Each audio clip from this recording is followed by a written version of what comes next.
Estas férias leve o Observador no bolso. Na praia, no campo ou entre viagens, acompanhe toda a atualidade sem limites. Assine com 40€ de desconto e habilite-se a ganhar uma estadia de 2 noites num dos hotéis boutique da Small Portuguese Hotels. Este verão, desligue da rotina, não da informação. Assine em observador.pt. Aos 31.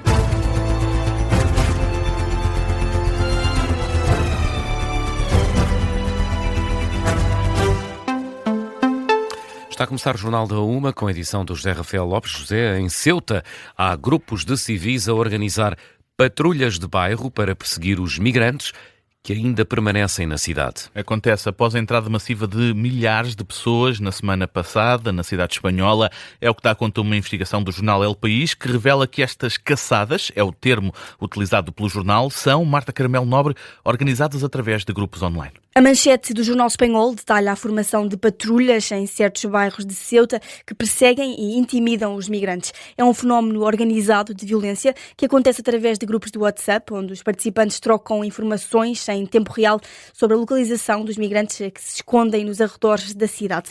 Algumas mensagens a que o jornal teve acesso revelam que os grupos utilizam linguagem de ódio e escondem a identidade. No terreno, há relatos de violência. Sandra López, dirigente local do Partido Socialista Espanhol, descreveu ao El País o encontro com um jovem de 25 anos que apresentava feridas profundas, alegadamente resultantes de uma agressão nestas rondas civis. Há também o receio por parte dos migrantes de denunciar estas agressões por medo de expulsão. E José, o jornal espanhol, adianta que a polícia já travou algumas destas ações, mas ainda assim não há registro de detenções. A jornalista Marta Caramelo Nobre com os destaques da manchete do jornal El País sobre grupos de moradores em Ceuta que estarão a perseguir e a intimidar os migrantes que fizeram a travessia de Marrocos até à cidade espanhola de Ceuta.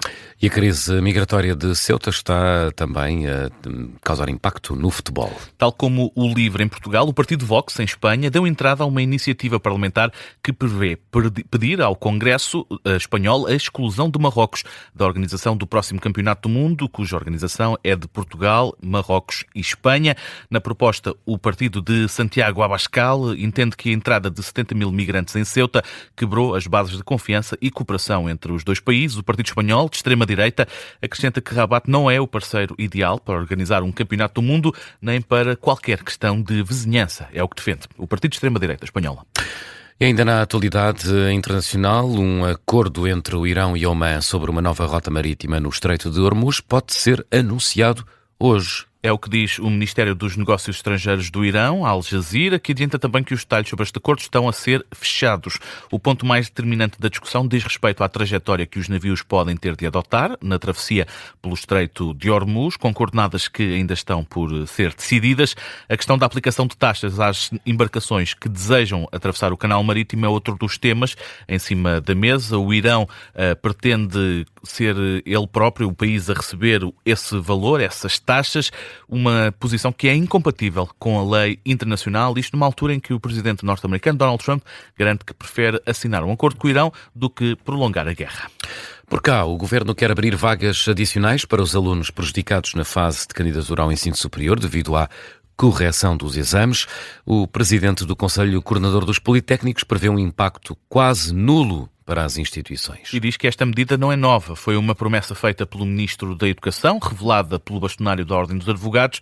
O objetivo é garantir o princípio da igualdade no processo de candidatura à primeira fase do ensino superior.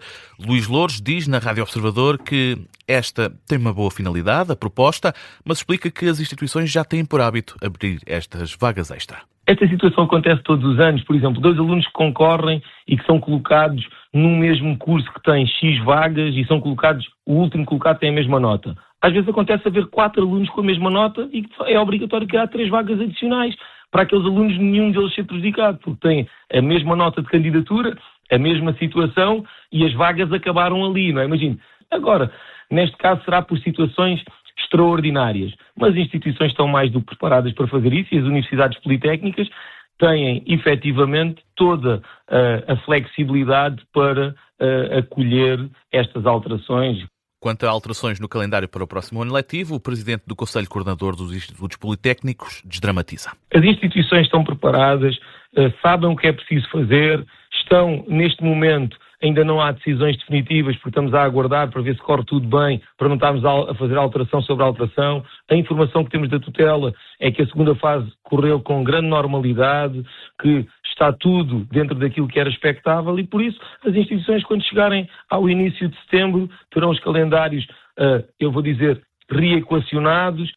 Luís Louros, escutado esta manhã na Rádio Observador, no dia em que termina o prazo para a inscrição dos alunos na primeira fase do ensino superior. E o deputado do PSD, Bruno Vitorino, considera que o Ministro da Administração Interna podia ter prestado esclarecimentos mais cedo sobre as polémicas em que tem estado envolvido. As explicações de Luís Neves aconteceram na semana passada numa conferência de imprensa sobre os casos polémicos que têm sido divulgados pela comunicação social, mas esses esclarecimentos deviam ter sido feitos mais cedo. É a opinião do social-democrata Bruno Vitorino, na comissão de inquérito aqui na Rádio Observador. O deputado do PSD diz ainda que se fosse Ministro da Administração Interna, tinha-se mostrado também disponível para ir ao Parlamento. Eu espero, naturalmente, do ponto de vista político, que ele se possa defender. Esperava, naturalmente, que as explicações tivessem vindo mais cedo. Acho que isso teria sido... Explicações até me pareceram bastante razoáveis. Algumas das acusações que lhe foram feitas até me pareceram bastante absurdas. Agora, se calhar era mais fácil ter explicado logo. Se era tão simples de explicar, ter explicado logo. E devia ter ido ao Parlamento. Eu, se fosse ministro, e se estivesse numa posição dessas, e se quisesse esclarecer, era eu a disponibilizar-me para lá ir. Isso era clarinho, não é? Mas isso é a forma de ser de cada um. Bruno Vitorino, deputado do PSD, na Rádio Observador. Ontem, o Observador revelou mais um detalhe das polémicas que envolvem o Ministro da Administração Interna. O Tribunal de Contas identificou irregularidades na Polícia Judiciária no tempo em que Luís Neves era Diretor Nacional, irregularidades que foram perdoadas. Hoje, Luís Neves vai estar em Leiria. Assista a uma ação de formação dos utilizadores do Ciresp. E as apreensões de droga em Portugal estão a bater recordes e os especialistas em combate ao crime pedem uma discussão política mais aprofundada sobre o tema. Segundo dados da Unidade Nacional de Combate ao Tráfico de Estupefacientes, este ano foi registado o maior número de apreensões de cocaína em território nacional. A especialista em rotas especializadas em crime transnacional, Silvia Figueiredo, lembra que Portugal tem uma posição estratégica para a entrada de droga na Europa e que, por isso, podemos assistir a um aumento da percentagem de cocaína a nível europeu. Assim sendo, defende Silvia Figueiredo que é preciso uma discussão neste combate ao narcotráfico que chega às esferas políticas. Eu acho que nós devemos estar bastante atentos relativamente àquilo que é a nossa realidade relacionada com o crime organizado, ou seja, este volume de estupefacientes significa que há um interesse estratégico das organizações criminosas em atuarem através do nosso país. Eu acho que é importante olhar para o crime organizado com um olhar mais estratégico. Acho que importa que o país crie alguma resiliência a este fenómeno e é importante estabelecer estratégias de combate que não sejam parcelares, mas sim olhar para esta realidade de uma forma estratégica ao mais alto nível do Estado e dessa maneira estabelecer uma capacidade de resposta conjunta.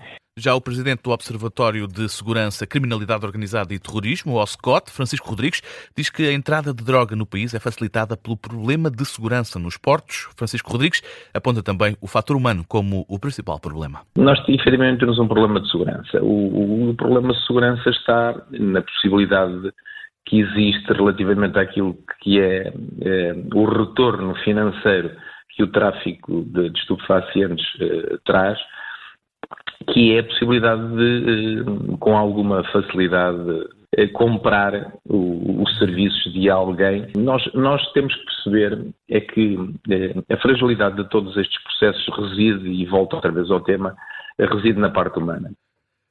Francisco Rodrigues, no explicador da Rádio Observador, a dar conta desse fator humano como um dos principais problemas no narcotráfico. 8 minutos para lá da 1h, José, que outras notícias estão a marcar esta quinta-feira? A Euribor desceu hoje em todos os escalões, a 3, 6 e 12 meses. A taxa a 3 meses baixou para os 2,48%, uma descida de 1,7 pontos base. Já a Euribor a 6 meses, a mais utilizada em Portugal, nos créditos à habitação com taxa variável, recuou para os 2,69. No caso da taxa Euribor a 12 meses, desceu, está nos 2,88%. A ex-embaixadora da Ucrânia nos Estados Unidos está a ser acusada de corrupção. Segundo a agência anticorrupção ucraniana, Olga Stefanishna é acusada de enriquecimento ilícito em cerca de 270 80 mil euros. A acusação diz respeito a imóveis de luxo não declarados pela ex-embaixadora, que foi demitida segunda-feira pelo presidente Volodymyr Zelensky. E antes de fecharmos, João Miguel, um desafio.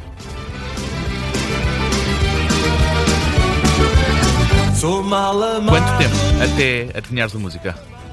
Oi, peraí, deixa-me ligar o microfone. Ora, música, deixa lá ver. São os Quinta do Bill, isso tenho a certeza. Voa, será? Exatamente, nem foi preciso pensar muito, não é? Sim, é do meu tempo esta. Mas olha, porquê que trouxeste esta música para fechar este Jornal da Uma, José? Porque a banda faz parte do cartaz de hoje do Festival Bons Sons, em Sensolos, no Concelho de Tomar. Começa hoje, o festival é feito numa aldeia, pelas pessoas que lá vivem, mas aberto ao mundo. 10 palcos onde, João Miguel, durante 3 dias só se ouve música portuguesa. Olha, e além dos Quinta do Bill, Zé, que outros artistas vão subir ao palco do festival Bons Sons? Hoje há outras bandas para escutar, como Miss Universo, mas nos próximos dias tens outros artistas como Rita Red Shoes, Luca Argel, mas todo o programa pode ser consultado no site oficial do festival. Muito bem, já que lanças aqui a sugestão, a pergunta, há bilhetes ainda? Há sim bilhetes para os dias individuais e passes gerais para os 4 dias do festival, e se quiseres também podes acampar por lá, pela zona de Tomar, não sei se alguma vez acampaste por lá. O Bons Sons acontece entre hoje e domingo, dia 9 de agosto.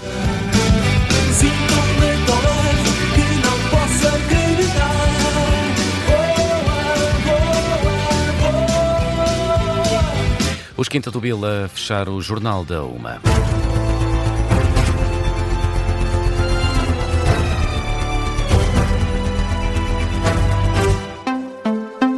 Este programa tem o apoio de BetClick.